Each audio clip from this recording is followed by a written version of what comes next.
जगन्नाथ मंदिर में एक दिन अजीब घटना हुई। भगवान जगन्नाथ के चेहरे पर खाने के दाने मिले।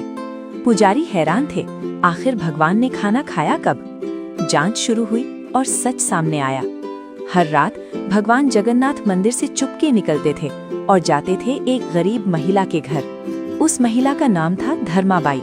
वो रोज अपने हाथों से सादा बाजरे की खिचड़ी बनाती और प्यार से भगवान को खिलाती। एक विद्वान पंडित ने कहा कि भगवान को ऐसे बिना नियम के भोजन नहीं चढ़ाया जा सकता, लेकिन भगवान को नियम नहीं, धर्माबाई का प्यार पसंद था।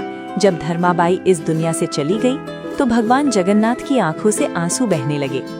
तब राजा ने आदेश दिया, धर्माबाई की याद में मंदिर में रोज खिचड़ी का भोग लगाया जाएगा, ताकि दुनिया याद रखे कि भगवान को नियमों से ज्यादा भक्त का सच्चा प्यार प्रिय होता है। अगर ऐसी अद्भुत और सच्ची कहानियाँ आपको पसंद है तो वीडियो को लाइक करें और चैनल को सब्सक्राइब जरूर करें।